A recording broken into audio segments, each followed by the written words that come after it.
Carta de Paulo aos Filipenses, capítulo 1, versículos de 3 a 11.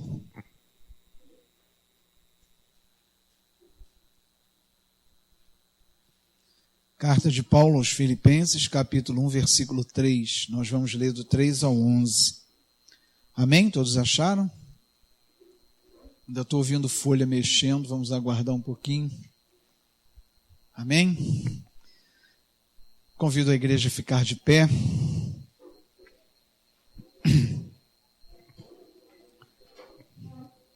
Está escrito, versículo 3.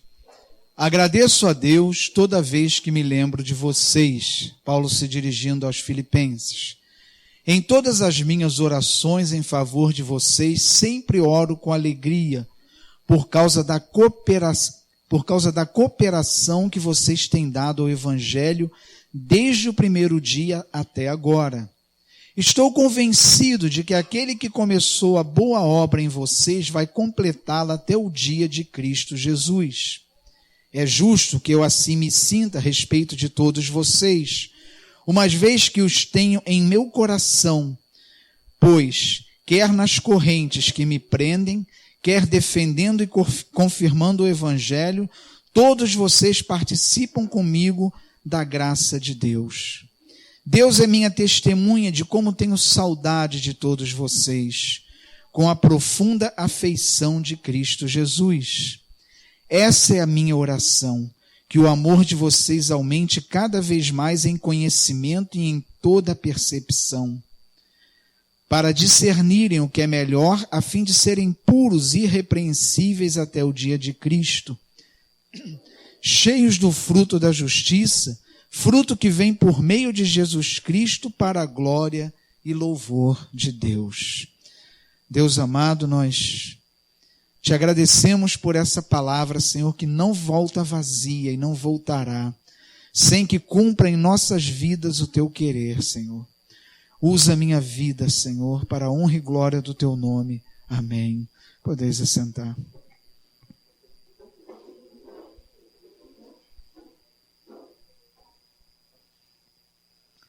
Amados irmãos, Paulo escreve uma carta manifestando a sua alegria, embora ele declare aqui que está preso em correntes. Mas ele declara uma alegria muito grande a respeito dos filipenses, por duas razões que aqui ele trata. Ele fala da obra que Deus faz em cada um e da obra que Deus faz através de cada um. A forma de Deus trabalhar na sua igreja, ela compreende as duas frentes. Deus, ele trabalha em nossas vidas, nos santificando, nos aperfeiçoando, e Deus, ele trabalha também através da nossa vida, para a edificação da igreja, para abençoar a nossa família onde quer que nós estejamos. Porque vida de cristão, ela resulta em bênção. O cristão, ele é um abençoador, porque ele é templo do Espírito Santo e ele é proclamador do Evangelho com a sua vida. E Paulo, ele fala da alegria dele, ao olhar para os filipenses e poder dizer, olha, eu vejo a obra que Deus está fazendo em vocês, mas vejo também a obra de vocês, que Deus está fazendo através de vocês, sendo cooperadores do Evangelho. Queridos irmãos, através dessa leitura, nós vemos perfeitamente que Deus, ele constrói em nós uma obra regeneradora. A nossa santidade é algo construído no dia a dia. Nós, ao nos convertermos, não foi aquele estalo e no outro dia eu sou santo, apesar de que a conversão sempre é marcada como mudança de vida, mas apesar disso há muito a ser transformado em cada um de nós, e isso é uma obra que vai sendo construída por Deus dia a dia em nossas vidas. Mas é verdade também que nós precisamos ser favoráveis a Deus nessa obra que Ele faz em nossa vida. Para que Deus possa agir em nossa vida, nós temos que na nossa caminhada cristã, manifestar algumas qualidades que vão tornar a obra de Deus mais nítida em nossa vida. Essa construção de santidade em nossa vida, a construção de quem Deus deseja que a gente seja, porque Deus está nos preparando para a vida eterna. Jesus disse, olha, eu vou para o Pai e vou preparar um lugar. Mas Ele está nos preparando para esse lugar.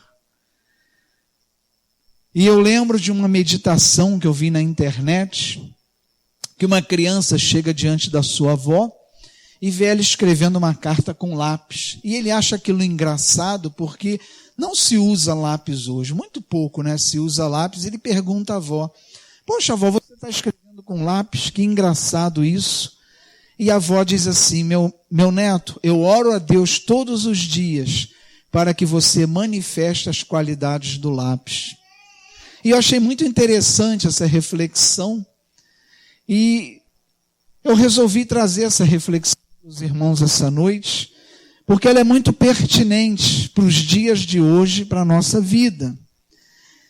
E olhando para o lápis, nós podemos ver 5 qualidades que o cristão precisa manifestar para que tanto a obra que Deus faz em nós, como a obra que Deus faz através de nós, ela seja construída de uma forma mais eficaz. Não que Deus ele dependa de nós para fazer o que Ele faz em nós, mas Deus espera de nós uma resposta de fé. E as 5 qualidades colocadas pelo lápis vão permitir que a gente cresça diante do Senhor e da igreja. Que a gente não fique naquela vida espiritual superficial, que a gente se contente com o que já alcançamos, mas que a gente tenha objetivos maiores, porque Deus espera coisas muito maiores para nós na nossa vida espiritual. E Paulo diz, atingiremos a plenitude de Cristo. E nós temos que reconhecer que estamos longe disso ainda, mas ele diz, Deus é fiel e justo para completar essa obra. E a primeira qualidade do lápis que eu gostaria de trazer aos irmãos nessa noite, é que o lápis, ele se deixa usar. Você já foi escrever com lápis alguma vez que ele levasse a sua mão para algum lugar? Não. O lápis ele é totalmente flexível aonde você quer levá-lo, aquilo que você quer fazer nele. Ele se deixa usar.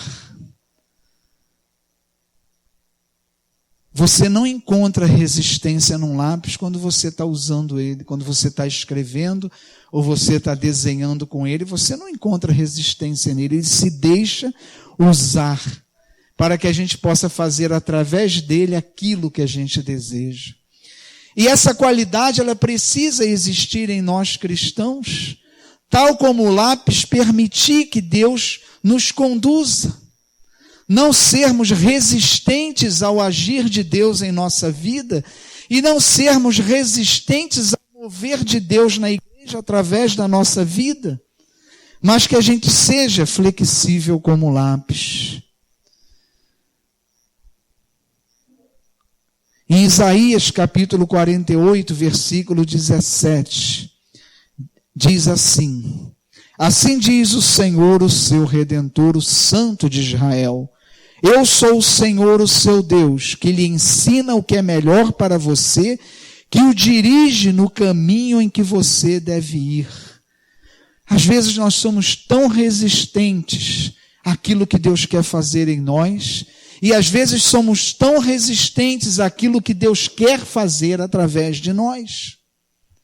E nós precisamos desejar para a nossa vida a qualidade do lápis, que se deixa ser movido, ser levado. Nós precisamos nos deixar ser movido e ser levado. Ora, irmãos, quando um lápis está sendo usado, quem já viu uma pintura a lápis, todos nós vimos, e quando um artista vai usar um lápis para fazer um quadro, ele usa vários tipos de lápis. Para cada tipo de traço, para cada tipo de contorno, é um lápis especial que só quem tem a técnica tem esse domínio. Evidentemente, se nós fôssemos esse lápis, e nós somos quando a gente traz isso para a nossa realidade cristã, a nossa capacidade de enxergar a obra em nós e a obra que Deus faz através de nós, ela é muito limitada. Deus, ele vê aonde nós vamos chegar. Deus, ele vê a obra como todo. Imagina aquele lápis que está sendo usado ali para desenhar um quadro. Ele não pode imaginar como vai ficar esse quadro pronto. Mas aquele que está usando ele para fazer aqueles primeiros traços, ele já tem a visão do todo. Então aqueles primeiros traços que estão sendo feitos já estão sendo feitos de uma forma perfeita para que o quadro fique maravilhoso e irretocável. Mas o lápis que só está vendo aquele traço, e nós às vezes como lápis, que só estamos vendo aquele traço, a gente já quer dar palpite. Ah não, esse traço não está bom, a gente sequer imagina o que é o quadro, e a gente só vendo aqueles traços, a gente já quer dizer como tem que tracejar, e a gente nem tem ideia do todo. Deus quer nos mover, nos conduzir, e Deus sabe aonde Ele está nos levando. Deus pode ver a obra completa em nossa vida, mas a gente vendo esse pouco, a gente já quer fazer da nossa forma, a gente já quer se tornar inflexível diante de Deus. Irmão, nós temos que reconhecer que a gente nem se conhece. Nem se conhece. As pessoas falam, olha, conheço esse caminho como a palma da minha mão. Eu duvido que alguém conheça a palma da sua mão. Eu não conheço a minha. Bota a minha mão junto com 3 que eu não vou saber qual é a minha. Ninguém conhece a palma da sua mão. A gente sequer, às vezes, até fisicamente, a gente tem dificuldade de se conhecer plenamente. Deus nos conhece. Eu me lembro de um episódio que eu estava em um banco, e não tem nada mais entedioso do que você estar numa fila de banco. E eu estava lá. Então você fica procurando alguma coisa para fazer. E eu tinha o hábito de olhar para a câmera lá. Tem aquela câmera, acho que de segurança, e você vê aquela televisão aparecendo as imagens do banco. E eu fico lá, bom, aonde está a câmera que está mandando imagem para aquela... Olha que beleza para você se ocupar, né? Aonde está essa câmera? E eu procurando. E qual era a imagem que eu estava vendo lá no vídeo? Era de um homem careca com a camisa amarela. E eu estou procurando o homem. Se eu achar o homem, eu vou achar a câmera. E eu procurando o homem, eu não vi o homem, até que eu olhei para mim, eu estava com a camisa amarela. Eu falei, rapaz, sou eu. Eu nunca tinha me visto de trás, eu já estava com aquele anel, nem tinha me dado conta daquilo. Quando eu olhei, eu falei, gente, sou eu. Aí eu mexi a mão, mas sou eu mesmo. Eu sequer tinha um pleno conhecimento de mim mesmo fisicamente, que dirá o meu interior. E olha que as pessoas já tinham sinalizado para mim, que a menina no trabalho, ela falou para mim, o seu penteado é penteado piscina. Eu falei, como assim piscina? Ele é cheio, mas dá para ver o fundo. Mas nem assim eu tive ideia do que estava acontecendo. Então, irmãos, a gente nem se conhece fisicamente, que dirá o nosso interior? Nós fazemos coisas que nos surpreendem. Eu não imaginava que eu fosse capaz de fazer isso. A gente não se conhece, nem interiormente, nem fisicamente. Então, quem somos nós para relutar quanto ao mover de Deus em nossa vida, ou quanto ao mover de Deus através da nossa vida? Quem somos nós para fazer isso? Então, precisamos aprender essa primeira qualidade do lápis, deixar Deus nos mover segundo o seu querer, porque Ele sabe para onde está nos levando. Ele sabe quem somos, por dentro, por fora, para onde está nos levando. Deus tem a visão plena de toda a obra, e nós não temos. A segunda qualidade do lápis, ele se deixa transformar. O lápis precisa parar a obra para ser feita a ponta nele. Ora, passar por um apontador é algo dolorido. Não é fácil. Você perde parte de si, você renuncia a parte de si.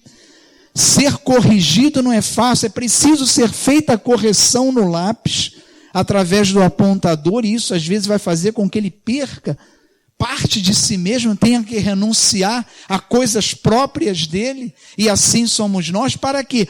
Para que ele, ao voltar, ele volte afiado, para fazer o traço da forma perfeita, para que a obra seja feita com excelência. E Deus, às vezes, Ele precisa afiar a nossa ponta. Deus, às vezes, precisa nos corrigir.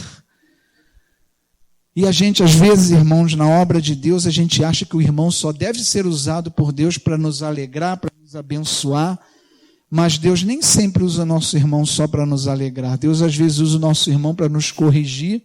Deus usa, às vezes, o nosso irmão para exercitar a nossa paciência. Deus, às vezes, usa o nosso irmão para nos ensinar a pedir perdão e a perdoar. E tudo isso é bênção, tudo isso é apontando a ponta do lápis para que a gente esteja afiado, para que a gente seja cristão provado e aprovado na presença do Senhor. Não tem como a nossa ponta estar afiada se não passar o apontador e não apontar. Nós precisamos que Deus esteja nos corrigindo de diversas formas. Nós precisamos que Deus esteja nos lapidando de diversas formas, para que a gente vá aprendendo, para que a gente vá crescendo espiritualmente e para que a gente vá se santificando diariamente. Carta a Tiago, capítulo 1, versículos de 2 a 4, Tiago 1, de 2 a 4, diz assim: meus irmãos, considerem motivo de grande alegria o fato de passarem por diversas provações. Gente, cristão hoje não quer passar por provação, não. Tiago está dizendo, olha, considerem motivo de grande alegria. E ele ainda diz, pois vocês sabem que a prova da sua fé produz perseverança. E a perseverança deve ser ação completa, a fim de que vocês sejam maduros e íntegros, sem lhes faltar coisa alguma. Olha só, para a gente ser um lápis na mão de Deus, que não falte nada a gente, a ponta esteja afiada, a gente esteja pronto, nós precisamos passar por provações. Ele diz aqui, ó, para que vocês sejam o quê? Perseverantes. Ninguém precisa de perseverança quando tudo está maravilhoso, não. A perseverança é algo que só aflora quando a gente está querendo desistir, quando as circunstâncias nos convidam a sair, a desistir e ir embora. Perseverança é isso. Quando você está adorando o lugar que você está, você não precisa de perseverança para estar ali. Você nem quer sair dali se quiserem te tirar. Mas a perseverança, ela vem para momentos. E aqui diz, olha, a aprovação, ela vai gerar em você perseverança. Para quê? Para que vocês sejam maduros e íntegros. Não existe vida cristã madura e íntegra se nós não formos lapidados.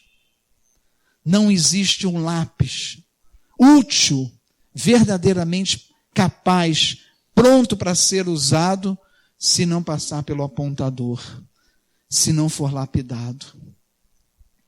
Nós não podemos desconsiderar as provações e desconsiderar as lutas da nossa vida cristã, porque temos que olhar para isso como um momento de crescimento. Às vezes é muito dura a batalha, às vezes Deus demora a nos responder, mas que a gente, eu sei que nessa hora Deus está trabalhando na minha vida. Deus está me lapidando, Deus está me preparando, porque Deus tem um propósito na minha vida, e para esse propósito ser alcançado, Ele está me preparando. O cristão, ele passa por provações, tanto quanto passa aquele que não é cristão, mas a diferença é que a aprovação do cristão está dentro de um propósito de Deus. A aprovação do cristão, ela vai ser caminho de crescimento, de amadurecimento espiritual. Não é um sofrimento pelo sofrimento, como aquele que não tem o Senhor. O nosso sofrimento, as nossas provações, elas geram em nós perseverança e nos deixa prontos para fazer a obra de Deus e para que Deus realize a obra que Ele está realizando em nós. E nós precisamos, diante disso, não sermos um cristão que renuncia à cruz. Jesus falou, olha, quer vir após mim? Renuncia-se a si mesmo, toma a sua cruz. Vida de cristão tem preço. Ser cristão paga um preço sim, a gente não pode fugir disso. A gente não pode cair no engano de que vida de cristão é só vitória. Não é só vitória, não. Esse discurso, ele não se sustenta quando nós olhamos para a nossa vida. Não tem como você sustentar esse discurso. Terceira qualidade do lápis. Aceitar as críticas e recomeçar. O lápis vai lá, faz aqueles traços, às vezes muito satisfeito com aqueles traços, aí a borracha vem e apaga. Está ruim. Apaga. Como é duro para nós, né? Como o lápis, alguém corrigiu o que a gente às vezes está fazendo, e nós achamos às vezes que o que a gente está fazendo é o máximo. Alguém vem corrigir, é tão ruim para nós sermos corrigidos. Mas é uma das qualidades do lápis que é necessária ao cristão. A gente aceitar a crítica como algo construtivo para nós. Aceitar a crítica como algo abençoador para nós. É difícil, eu reconheço. Eu às vezes tenho muita dificuldade em aceitar a crítica. Porque o grande problema, irmãos, é que a gente dá a nossa opinião status de verdade.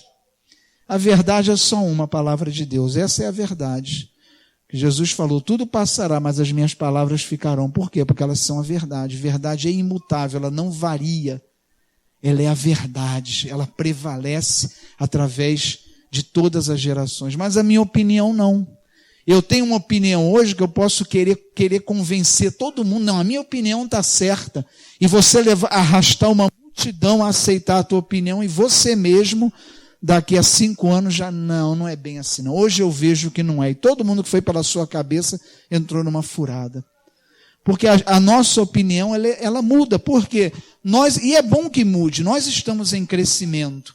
Nós estamos amadurecendo e crescendo espiritualmente, e à medida que esse crescimento vai acontecendo, nós vamos enxergando as coisas de uma forma diferente. E é bom que seja assim, mas o problema é quando a gente dá a nossa opinião status de verdade. Então a gente faz uma coisa da forma que a gente pensa que tem que ser feito, e aquilo para nós é uma verdade. Se é verdade, ninguém pode dizer que está errado ou mudar. Não, a gente tem que compreender, não, a forma que eu estou fazendo para mim é certa, mas é a minha opinião. A nossa visão humana, ela não consegue ver a situação ou o que quer que seja de todos os ângulos. Nós vemos de um ângulo, outras pessoas veem de outro, e nós precisamos estar abertos a isso. Abertos a isso. Se nós abrirmos os nossos corações à crítica, a gente vai ver o quanto mais construtivo vai ser o nosso trabalho. Quão mais construtivo vai ser. Nós não podemos ser inflexíveis. Temos que aceitar a disciplina e a correção. Né? Não é aquele cristão, eu nasci assim, vou morrer assim. Né? Não é assim. A gente nasceu de um jeito, mas vai morrer aperfeiçoado e santo. Deus vai fazer a obra em nossa vida, então nós estamos em constante mudança, e se estamos em constante mudança, precisamos ser disciplinados, precisamos ser corrigidos o tempo todo. É necessário, o lápis desenha lá, mas se aquele traço vai estragar o quadro, a borracha vem lá e apaga, e ele recomeça. E que bom, irmãos, que nós temos a oportunidade do recomeço. Pessoas inflexíveis, elas abrem mão da bênção de poder recomeçar. As pessoas que são flexíveis para ouvir críticas e outras, isso é um desafio, gente. Não estou falando isso aqui não, porque o pastor Paulo é o tal, ele aceita a crítica. Nem sempre aceito não, minha esposa sabe. Às vezes eu reluto em aceitar a crítica porque é humano. Mas quando a gente consegue fazer isso, quando a gente consegue, a gente vai poder desfrutar da bênção de recomeçar, de fazer novamente, iniciar de novo. Que bom. A gente lembra lá quando a gente era pequeno, a gente escrevia errado no caderno, a professora, não, vira a página, começa de novo. Que bom. Deus nos dá um amanhecer a cada dia para a gente recomeçar. Mas o inflexível, ele não recomeça. Aquele que está sempre certo, que é o dono da verdade, ele nunca recomeça. A opinião dele vai levar ele para um abismo, mas ele vai de cabeça erguida dizendo que ele é o certo. E perde a oportunidade de recomeçar. Que a gente possa trazer para a nossa vida a qualidade do lápis, de aceitar com o coração humilde aquela, claro, irmãos, crítica, a gente está falando crítica construtiva, né? Que tem crítica que, pelo amor de Deus, não tem objetivo nenhum de edificar. Tem pessoas que parece que você tem um ministério de criticar para jogar lá para baixo, né?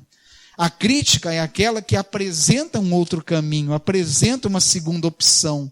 Não é aquela crítica que só vem para dizer que está ruim, que está horrível, que você não vai conseguir, que sai... Isso não é crítica, isso aí é um ministério de devastação, porque vem para tirar toda a tua vontade de fazer. A crítica a qual eu me refiro aqui é aquela crítica construtiva. O que é crítica construtiva? Aquela que apresenta uma outra opção, aquela que mostra por um outro ângulo. Essa é a crítica construtiva, que diz sim que está errado, mas mostra qual é o certo. Essa é a crítica construtiva, é dessa crítica que eu estou falando. Não é aquela crítica que simplesmente vem para denigrir, desqualificar, desanimar. Isso não é crítica. Isso aí não é crítica. Isso aí não vem de Deus. Deus sempre que corrigiu, ele apontou o caminho. Deus nunca disse está errado sem dizer qual era o certo. Isso é crítica. Isso é a crítica cristã, a qual nós temos que estar sempre abertos. Quarta qualidade do lápis. O lápis, ele não faz a obra com o seu exterior, ele faz com o interior. Como que o lápis faz o traço, faz a obra, o quadro? Com o grafite, que é o interior dele, não com o exterior. E nós, como cristãos, a gente tem que buscar estar na presença do Senhor com o nosso interior, não com o nosso exterior, ou seja, não ser aquela obra, a minha ou a do aparelho. Vou trocar aqui a pilha um minuto, gente. Essa seria uma outra qualidade, né? Deixar Deus botar uma pilha nova na gente. Que às vezes a gente fica desanimado e não deixa Deus. Mas isso não está aqui não. Então a quarta qualidade não é com o nosso exterior, ou seja, a nossa presença diante de Deus, ou seja, a nossa vida cristã, ela tem que ser uma vida interior com Deus. Nós podemos estar na casa de Deus, fazer a obra de Deus com o nosso exterior, podemos. Com as nossas capacidades humanas, ir lá fazer e até fazer bem. Mas importa que a gente faça com o coração. Que a gente faça com o nosso interior. Porque diante de Deus, nós não podemos viver de aparência. A gente pode viver de aparência diante dos nossos irmãos que têm uma visão tão limitada quanto a nossa que só pode enxergar o exterior. Mas Deus, ele enxerga o nosso interior. Então é importante, irmãos, que nós façamos tudo que a gente fizer diante de Deus, a gente faça com o nosso coração. Se estamos aqui louvando ao Senhor na sua casa, que seja de coração, não da boca para fora.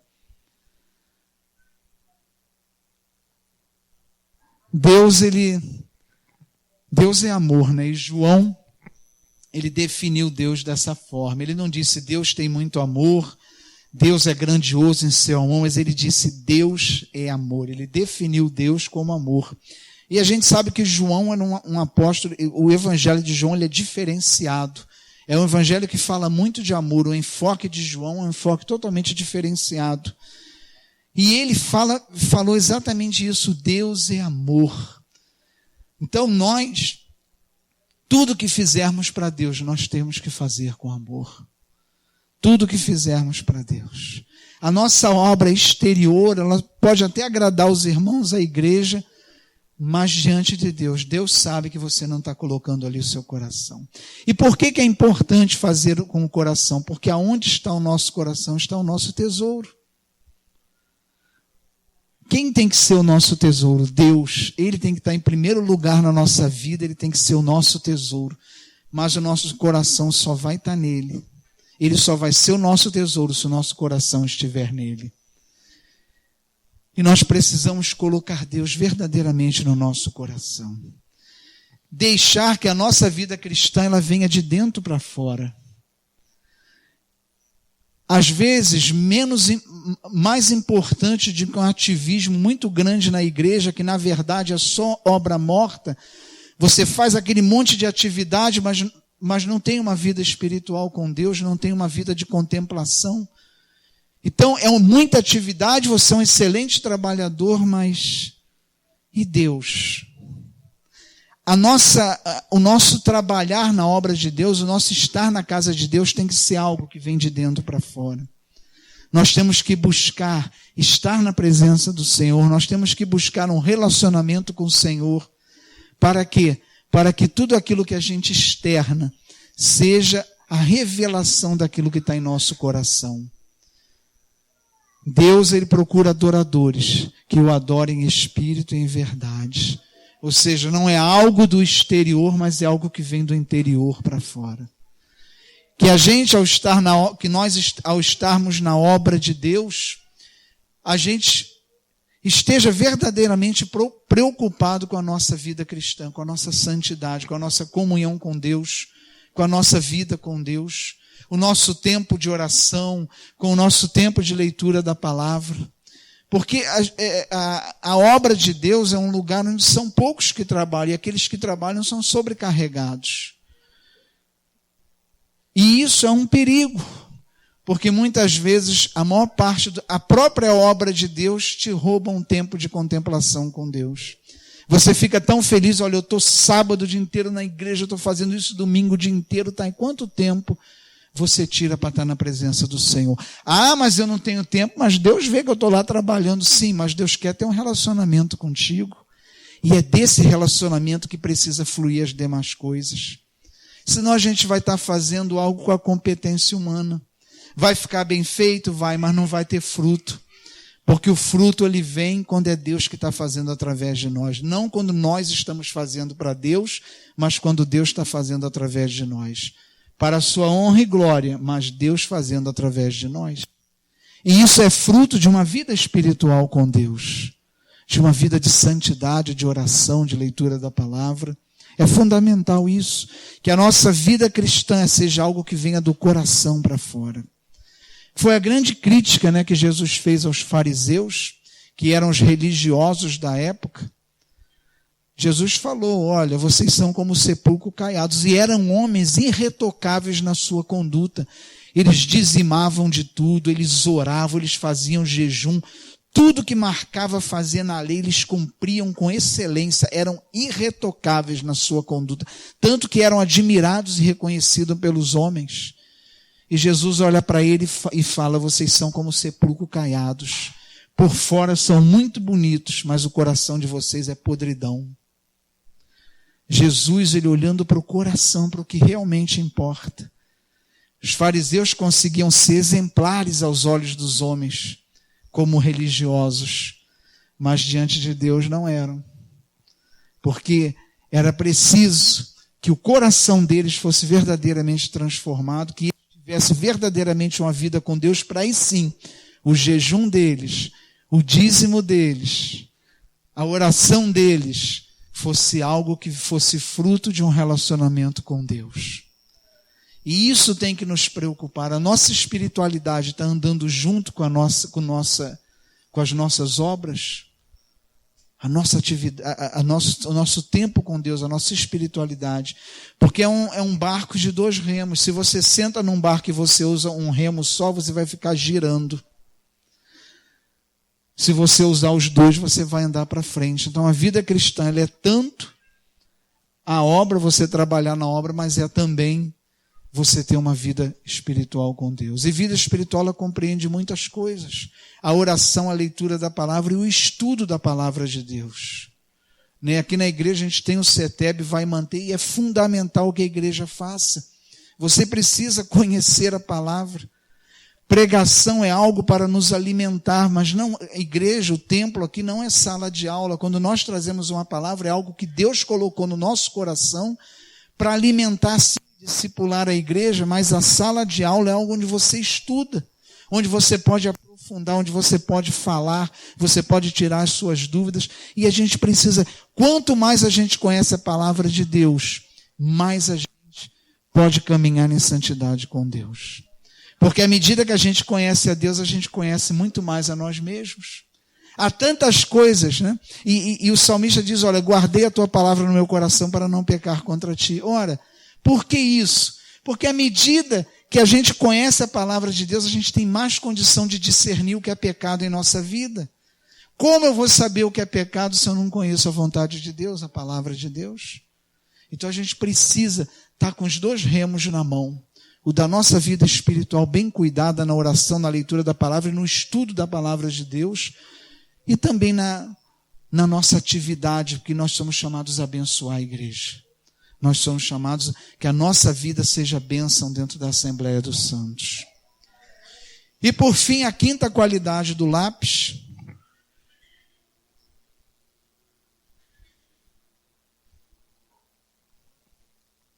deixar a sua marca. O lápis, ele se consome fazendo quadro. Você está lá fazendo e vai fazendo ponta e o lápis acaba. Ele se dá totalmente para que aquele quadro fique completo. O lápis se acaba, vai embora, mas a marca dele ficou ali. Ele se derramou naquele quadro e ele está presente ali. E a nossa vida cristã é assim, Deus permite que a gente deixe a nossa marca ao ser usado por Ele. Deus, Ele não nos desconsidera quando Ele nos usa. Deus, Ele nos usa fazendo com que o nosso trabalho esteja a nossa marca, a nossa maneira de ser, a nossa maneira de pensar, as nossas qualidades e às vezes até os nossos defeitos. Deus não nos anula, Deus não é uma entidade que Ele entra em nós e a gente faz tudo e depois nem lembra que fez. Gente, pelo amor de Deus, o que eu fiz? Não, você fez isso, foi maravilhoso. Não é isso não. Deus é um Espírito que nos respeita e nos preserva. Ele permite que a gente coloque a nossa marca naquilo que Ele faz através de nós. Deus permite. Eu não vou ficar para semente, um dia eu vou embora e todos nós vamos, mas aquilo que Deus fez através de nós vai ficar com a nossa marca. Deus, Ele nos permite isso. Mas para que a nossa marca fique, é preciso que a gente se deixe consumir na obra de Deus. A marca do lápis está ali porque o interior dele foi derramado ali. Se ele não tivesse deixado o grafite ser derramado, o seu interior, não haveria obra. A gente precisa deixar que o nosso coração seja derramado na obra de Deus, para que fique a nossa marca. Nós um dia vamos, mas aquilo que Deus fez através de nós vai ficar. Aquilo que Deus fez através de nós vai ficar. Nossa vida tem um propósito diante de Deus, irmãos. Nós somos lápis, como um lápis na mão de Deus, que Deus sabe para que nos criou, nos escolheu, como aquele artista que minuciosamente escolhe cada lápis. Esse vai ser para fazer aquela parte, esse vai ser para fazer... Deus é assim com a gente. Ele nos conhece, Ele nos escolheu antes de sermos formados. Ele fazia, olha, o Paulo vai fazer dessa forma, o Cláudio vai ser para fazer aquilo ali. Deus já tinha estabelecido, tem um propósito na nossa vida. A gente não está aqui por acaso. Jeremias capítulo 1, versículo 5 diz, antes de formá-lo no ventre, eu o escolhia. Antes de você nascer, eu o separei e o designei. Profeta das nações. A gente nem tinha nascido e Deus já sabia de que forma Ele ia nos usar. A nossa vida está dentro de um propósito de Deus. A gente precisa confiar e deixar que Ele nos use, que Ele faça a sua obra através de nós.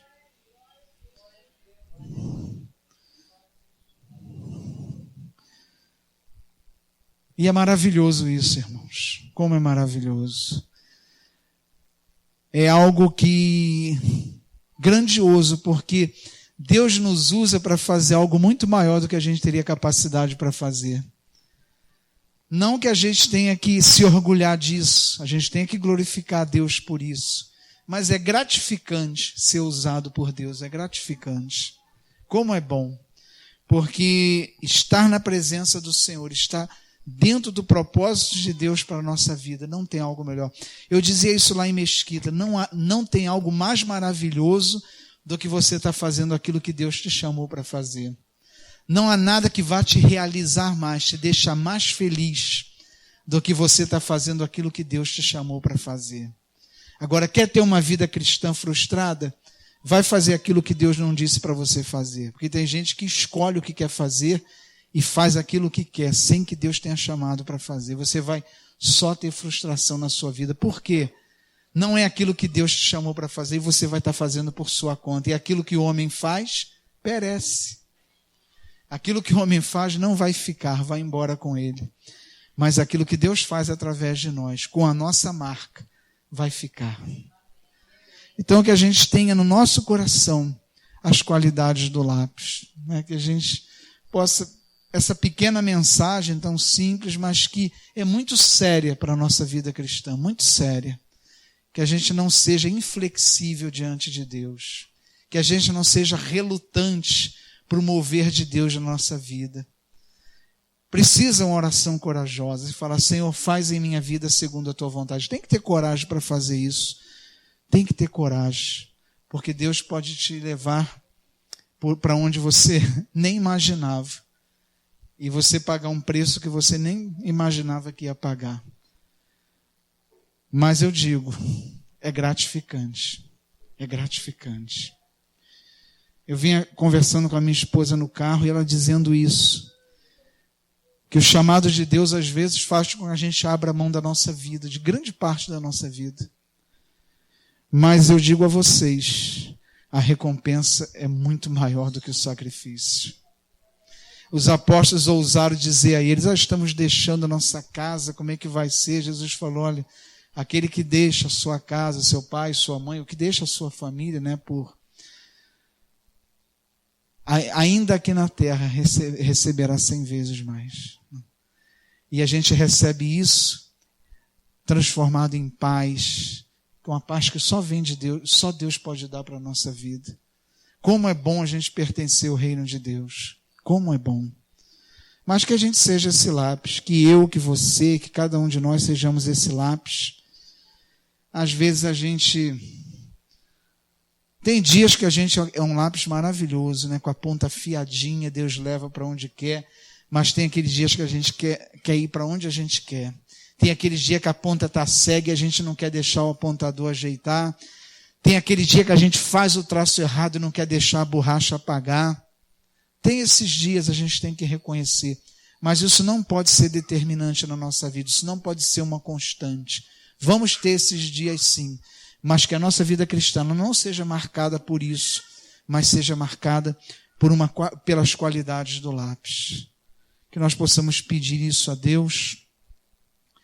Que isso vem de Deus, né? Não é uma decisão nossa, não. Não, olha, pastor, gostei muito da mensagem, a partir de hoje eu sou assim.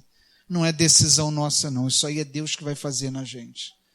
Mas a gente precisa se abrir para Deus fazer, né? Fala, Senhor, eu digo aos irmãos de testemunho próprio, tudo aquilo que eu pedi a Deus, todos os pedidos que eu fiz a Deus, que eram direcionados a me transformar, a me santificar, Deus agiu poderosamente respondendo.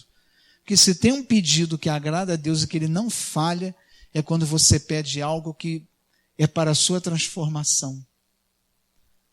Eu lembro, irmãos, quando eu casei com a minha esposa, eu nem era cristão, quer dizer, eu era católico. Eu fui católico a minha vida inteira, como foi dito aqui, né, no domingo que eu cheguei. Fui seminarista, estudei para padre. E quando eu conheci a minha esposa, eu tinha muitas, acho que dificuldades comigo mesmo, até por coisas que eu tinha passado na minha vida, e você, quando tem uma área da sua vida que está lá quietinha, não vai te incomodar. Mas quando mexe naquela área, as coisas vêm à tona. E eu, quando conheci minha esposa, começou a mexer com áreas da minha vida que estavam machucadas por coisas do passado.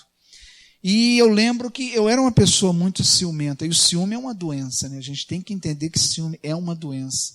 Aquele que é ciumento, ele precisa de ajuda até psicológica, porque é uma doença.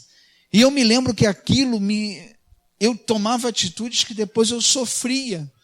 E eu cheguei diante de Deus, Senhor, olha para mim, eu não quero ser assim, mas eu não consigo, meu Deus, me ajude. E Deus me curou. Algo que você não consegue fazer, eu precisaria de ajuda. E Deus fez, respondeu me curando. Porque se tem algo que agrada a Deus, é isso, é você reconhecer o que precisa ser mudado em você e pedir ajuda a Deus. Como isso agrada a Deus? Como o cristão precisa fazer isso? E no decorrer da minha vida cristã, foram muitas outras coisas que eu coloquei diante de Deus e Ele me curou e me libertou. E assim a gente tem que pedir a Deus, Senhor, me dá as qualidades do lápis, Senhor. Que eu seja um cristão mais flexível para Ti. Que eu seja um cristão que, assim como Paulo, olha que coisa grandiosa, eu estava falando isso hoje de manhã, Paulo dizia assim, olha, já não sou eu que vivo, mas é Deus que vive em mim. Olha que coisa tremenda. O que Paulo está dizendo ali? Olha, tudo que eu faço é Deus que está fazendo, já não sou mais eu. O que vocês veem, a minha vida que vocês estão vendo eu viver, é Deus que está vivendo através de mim, porque já não sou eu que estou sendo levado, não é mais o meu querer, não é mais a minha vontade, mas é Deus. E ele disse, olha, já não sou eu que vivo, mas é Deus que vive em mim. Ou seja, ele renunciou totalmente a si mesmo para ser plenamente usado por Deus.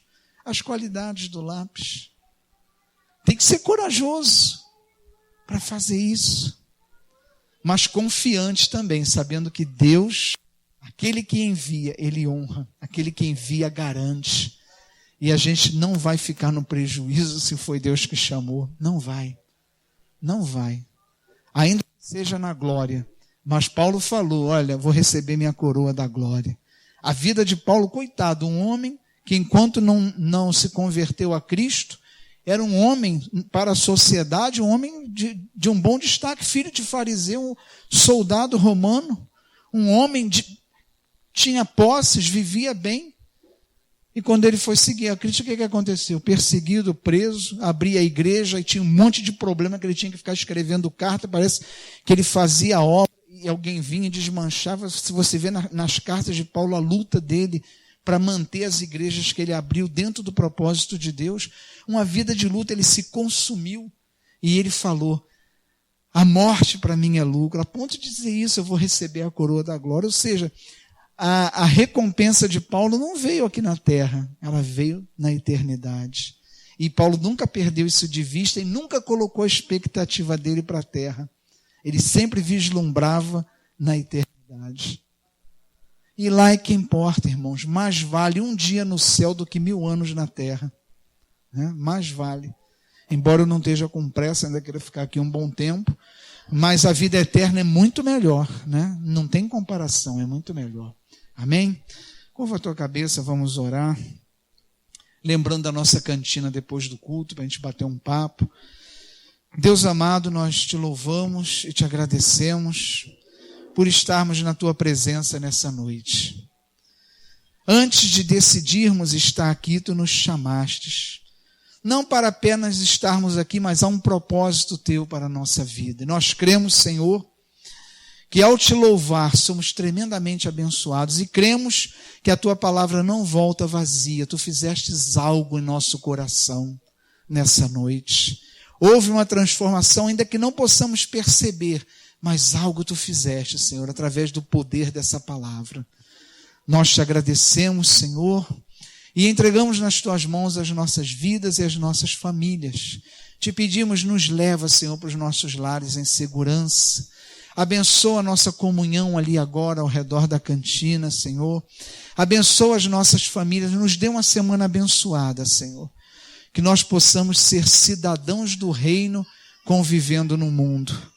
Que a nossa identidade cristã, ela seja mantida pelo poder da tua graça. Que seja assim em nossas vidas. Que a paz que vivemos aqui, ela esteja indo à nossa frente, enchendo os nossos lares. Nós te pedimos e agradecemos em nome de Jesus. Querido irmão, querida irmã, que o Senhor dê uma semana abençoada a você e a sua família. E que você não saia daqui sem abençoar as outras vidas. Não, aperto de mão. Fala assim, que Jesus te abençoe. Amém?